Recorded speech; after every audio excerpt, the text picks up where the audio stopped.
बिथां मुस्रि दिपेन बर' जोंना आफादगिरि एबसुनि सेन्ट्रेल कमिटिनि बिथांमोना जा इनिशिएटिभ लादों जे आन्डार 13 नि जि फुटबल बादायलायनायखौ बिथांमोना जि 13 इयार्स 13 बोसोर धरि माने फाथिगासिनो दङ आरो बे बिराद मोजां मोनसे माने बिथांमोना बे इनिशिएटिभ लादों खारन बे आन्डार 13 निफ्रायनो जा गथ'फोर गेलेयो बे जाथों right as it's a right time to pick up these talents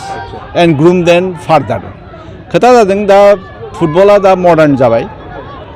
आवगयबादि जेला जेलि गैला खारन आजिखालि टिभि खुलिबानो माने फुटबलनि माने स्पेशल माने डेडिकेटेडलि स्टार स्पर्ट्सआव हक बा सनि स्पर्ट्सआव हक बेबादि गुटे वर्ल्डआव बाहाय मा खेला जागासिनो दं फुटबला बेफोर लाइभ टेलिकास्ट जागासिनो दं आरो गथ'फ्राबो दा बेखौ नायनानै हयथ' बहुते माने दाना आवगयबादि गेलेनो मामाला नाजाला दा माने आर्टिस्टिकलि गेलेनाय जायो दिनै बर' एन्टायार बर'आ आं दानो नङा आजि फ्राय राफलि एबाउट 30-40 इयार्सनि आवगायावबो जोंनि बे ओनसोलनिफ्राय बर'लेण्ड ओनसोलनिफ्राय फुटबल बादायलायनाया डमिनेन्स दंमोन आसामाव बाहाय सुब्रत गेलेनानैबो बहुता हरिसिङानि आं दाबो गोसोआव दं हरिसिङा हाई स्कुला सुब्रत गेलेनो थाङोमोन क'क्राझार हाई सेकेन्डारि स्कुलाबो सुब्रत देरहानानै फैदों गतिके स्कुलनि जे स्टेट लेभेलनि जा टुर्नामेन्ट दं बाहायथ' डमिनेन्स दङ प्लास जे सन्तोष ट्रफियाव बर' गथ' नङाबा आसामनि टिमा खुनुदिन माने फुटबल टिमानो जाया एटलिस्ट 22 जन प्लेयारनि बिथोराव 10 जन बर'आनो थायो दाबो जुदि थाङोबा बिदिनो खोथा जादों दा जों बेफोरखौ जोंनि माने दुखिया मानसियासो फ्राय बेखौनो गेलेयो खारन जोंहा फ्राय गरिबानो दं गामि ओनसोलाव आरो बिसोरनि गथ'फ्रानो बेखौ गेलेयो खिन्थु खोथा जादों जे बिसोरनि फार्दार मा जागोन बे 13 इयार्स टुर्नामेन्टआ जाबाय बेखौ खेला फाथिबाय बिसोरखौ मा खालामनो बिसोरखौथ' ग्रुमिं खालामनांगौ बे टेलेन्टखौ बाहाय आदि एबसुनि आन्दारावहाय 16था इउनिटआ गेलेदोंमोन फाइनेल बाहाय मोननै इउनिटआ फाइनेलाव फैदों चिरां आरो कार्बि आंलं हयथ' कार्बि आंलंआव फर दा फार्स्ट टाइम बाहाय माने फाइनेल गेलेजोबफैदों आरो बाहाय मानसिफ्रा बिसोरबो इन्सपिरेसन जादों खारन फुटबलखौ साबबाय नुबाय थायो गतिके बेखौ दा बिथांमोना आंखौ लिंदोंमोन बिथांमोना मोनसे सेन्ट्रेल कमिटियाव माने बिनि मिथिराव डिटेल ब्रेनस्टर्मिं मोनसे डिसकासन जादोंमोन जे जों फार्दार जों स्पर्ट्सनि थाखाय मा खालामनो हायो specially with regard to the under 13 football आं बुंदोंमोन जे जों जुदि बे टेलेन्टफोरखौ जुदि मोनसे जायगायाव जुथुमनानै दोननो हायो बिसोरनि जानाय लोंनाय ट्रेनिं फरायनाय गासैबो जुदि माबाखौ जुदि बार्डेनखौ जुदि जों लानानै जुदि बेखौ कनस्टेन्टलि एटलिस्ट ट्रेनिं होनो हायो मिनिमाम अफ 3 to 4 इयार्स आरो बे बिसोरनो उनाव फिउचार माने बे जोंनि एन्टायार बड'लेण्ड हक बा नर्थ इस्ट हक बा इन्डियाखौ रिप्रेजेन्ट खालामनो हागोन गतिके जोंनि मेइन माने एमआ बेनो जानांगौ आरो नोंथांमोना मिथिगौ बाहाय दा इनसार्जेन्सि प्रब्लेमाबो दं जोंहा बर' गथ'फ्राबो साख्रि थाख्रि दस्रा माबायाव बहुत ग्रेजुवेट दं बहुत एडुकेटेड दं खिन्थु साख्रिबो मोननो बिराद थान जाबाय दा बहुत कम्पिटिसन जाबाय गतिके स्पर्ट्सआव खिन्थु बे हिसाबै स्पर्ट्सनि खथा दं स्पर्ट्स जुदि प्रफेसनखौ लानो हायोबा बाहायबो मोजां आर्निं दं दा ISLखौनो हम ISLआव दा 274 माने रेजिस्टार्ड प्लेयार दं ISLआव बिभिन्न एराउन्ड 10 to 12 माने क्लाबाव दा ISLआनो बिग लिग इन इन्डिया गतिके ISLआव जुदि बे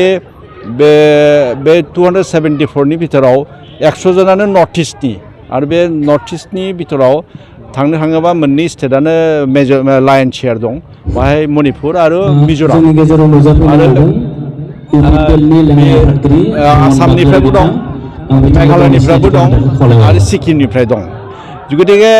दा अरुणाचल आरो नागालेण्ड आरो त्रिपुरानि दा बिनिफ्रायबो फैनो दंबावो गतिके जुदि एन्टायार बड'लेण्डआव जुदि जों एसे मोजाङै बेखौ जुदि ग्रुमिं खालामनो हायोबा जों बिथांमोननि लाइभलिहुडबो जागोन फिउचार केरियारबो जागोन गतिके दस्रायाव आरो साख्रिनि थाखाय नागिरनो नाङा बिसोरखौनो बिनिफ्राय पिकआप खालामनानै लांनाय जागोन सासे आइएसएल प्लेयाराव जुदि आइएसएल टीमाव थायोबा बेन्चआवबो जनानै थायोबा एटलिस्ट मिनिमामथ' 50 लाख थाखा मोनगोन मोनसे सिजनाव गतिके 50 लाख माने बहुत साख्रि खालामनाय मानसि बेसेबां मोनगोन बे गेजेटेड अफिसार क्लास 1 अफिसारा खुब बाराबा बेयो बोसोराव 15निफ्राय 20 लाख थाखा बिनि दरमाहा जायो हो खिन्थु जुदि सासे प्लेयारा जुदि मोनसे सेसनाव जुदि 50 लाख मोनोबा होमबा नोंथांमोना नायदो बेसेबां मोनसे आरो मोनसे इनिशिएटिभ दंबावो दा प्रेजेन्टलि गभर्नमेन्ट अफ आसामा स्पर्ट्सनि थाखाय बहुत माने गोदान माने स्किम लादों जेरै जुदि मेजर टुर्नामेन्ट माने मेजर मेगा इभेन्ट लाइक एशियान गेम्स कमनवेल्थ गेम्स बा अलिम्पिकआव जुदि मेडेल मोनोबा डाइरेक्टलि बिथांमोनहा बेखौ क्लास 1 माने अफिसारनि अफार होनायनि नोजोराव नोंथांमोना नुदों लाभलिना बरग'हायखौ डिएसपि होदों नयनमणि सयकिया दाख्लै लन बल होननाय मोनसे लन बलखौ हयथ' बर'फ्रा नुवाखै बे मोनसे दस्रा गेम बाहायबो बे गल्ड मेडेल लाबोदोंमोन लगे लगे बेनोबो डिएसपि रेंकनि मोनसे होदों आरो बिनि आवगाय हिमा दासनोबो होदों गतिके आरो जोंहा सन्जय बर' आरो जमुना बर' बे सन्जय बर'आ जादों उदालगुरि डिस्ट्रिक्टनिनो खैराबारि एरियानि आर्चार बे वर्ल्ड चेम्पियनशिपआव मेडेल मोननायनि थाखाय बेनोबो क्लास 2 माने साख्रि अफार हरनाय नोंथांमोना मिथिगोन मिथिया आं मिथिया फ्राय बर'फ्रा मिथिया बे सन्जय बर' बे वर्ल्ड चेम्पियनशिप आर्चारियाव सिनियराव बे सिलभार मेडेल मोनदोंमोन sometimes back in the year of 2019-18आव बिनि थाखाय बेनो दा एक्साइज इन्सपेक्टर हिसाबै अफार होनाय जादों आरो सिमिलारलि जमुना बर'आ वर्ल्ड चेम्पियनशिपआव ब्रन्ज मेडेल लाबोदोंमोन ओंखायनो बेनोबो अफार होनाय जादों गतिके बेफोरनि इनसेन्टिभ दं गतिके जोंनि गथ'फ्रा नट अनलि फुटबल बाखि गेलेनायखौबो गेलेनांगौ जाहा डमिनेन्सआ नोंथांमोना मिथिगौ जमुना बर' अंकुसिता बर'आ बे उदालगुरि डिस्ट्रिक्टनिफ्राय बिसिनि न'आ खुब बाराबा हयथ' 20-25 किल'मिटार गोजानाव बै धेकियाजुलियाव दं माने बिटिआरनि बर्डार लाइनाव दं खिन्थु बिथांमोना दा प्रेजेन्टलि एक्टिभ माने बक्सिंआव दं एशियान चेम्पियनशिपआव अंकुसिताया अलरेडि सेमिफाइनाल गेलेगोन थारमाने मेडेल एसियर्ड आरो जमुना बर'आ बे खेलायाव थाङाखै दे आर प्रिपेयारिं फ्रम आदार टुर्नामेन्ट आरो बे हिसाबै आर्चारियाव जोंहा Pramila Daimari is the first women from Udalguri district representing the country in Asian games बर' एशियान गेम्स आवगाय सोरबा गेलेदोंबा आं मिथिया खिन्थु दानि हिस्ट्रियाव she is the first I think probably बर' एमंग बर' वेदार मेल और female represent the country in the Asian games 2018आव बे आर्चारिखौ रिप्रेजेन्ट खालामदोंमोन बहुत आसा दंमोन बिनि उफ्राव दाबो जोंहा आसा दं बे दाबो प्रेक्टिस खालामगासिनो दं हयथ' अलिम्पिकआव थांनायनि माने माबा दं बे हिसाबै बर'दे एन्टायार बर'लेण्ड एरिया खारन जोंनि स्पर्ट्स अथरिटि अफ इन्डिया खातालगुरियाव फ्राय 20-25 जनसो इन्टारनेसनेल प्लेयार ओंखारबाय दा जोंहा उसुआवबो बहुत नाम खालामबाय उसुआव जोंहा इन्टारनेसनेल प्लेयारबो दङ सानमा ब्रह्म दा बे नेसनेल गेम्सआवबो गल्ड मेडेल लाबोदों नोंथांमोना मिथिगौ बेबायदि आरो बहुत गेम दं टाइकान्डु दं टाइकान्डु इज वान अफ द सबिता नार्जारि मिथिगौ खोमा बे साउथ एशियान गेम्सआव बे ब्रन्ज मेडेलिस्टमोन बे जों बेखौ जों ग्रुमिं खालामोन स्पर्ट्स अथरिटि अफ इन्डियानि ट्रेनिं सेन्टाराव बे थायोमोन बहुत दं बेबायदि खोथा जादों जे जुदि प्लेन एन्ड पलिसिखौ मोजां लायोबा गभर्नमेन्टआ बिटिआर गभर्नमेन्टआ बहुत आरो स्किम लानो खोथा जों खोनागासिनो दं हयथ' लागोन बिथांमोनहा आरो जुदि बे इन्सार्जेन्सि प्रब्लेम हक बा एमप्लयमेन्ट प्रब्लेम हक बा इयुथनि जा मोनसे रिसेन्टमेन्ट दं बेफोरखौ जुदि जों जुदि डाइभार्ट खालामनांगौआ only media is the only sports जुदि स्पर्ट्सखौ जुदि बांसिन जुदि गुरुत्त' होयोबा बे जोंनि माने सरित्र गठनाव मोनसे प्रभाब गोलैयो आरो जुदि जों मोजाङै माबायोबा जोंनि गावखौनो जों मोजां सिटिजेन हिसाबै जों माने गावखौनो माने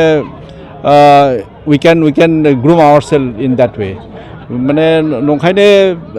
दा स्पर्ट्सआव स्कुलावफ्राबो नोंथांमोना नुबाय एकाडेमिकनि जा बारा प्रेसार होबा मा जायो माने मेन्टेल माने डिसबेलेन्स जायो खिन्थु स्पर्ट्सआ जाखो मोनसे media where you can learn everything बाहाय नों लिडारशिप क्वालिटिबो मोनो बाहाय डिसिप्लिन मेन्टेनखौबो मिथिगौ गतिके बाहाय बहुत केरेक्टारखौ बिल्डिंआव माने स्पर्ट्सआ सहाय खालामो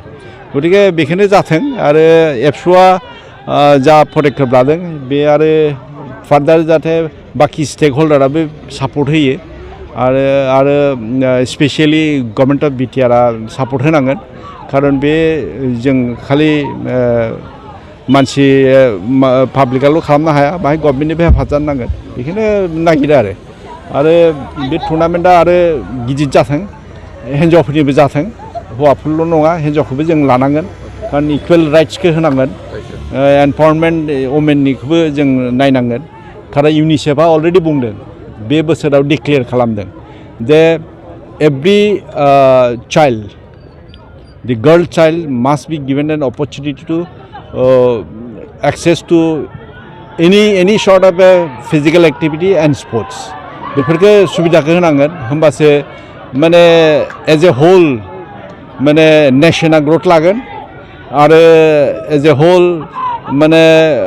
ग्ल'बाव माने पिसआ फैगोन दाबो जोंहा पिस गैया खारन बाहाय बबेबा खनायावबा बबेबा जुद्ध जागासिनो दं बेफोरखौ लाबोनो थाखाय बे स्पर्ट्स इज द अनलि मिडिया नाथिं एल्स थेंक इउ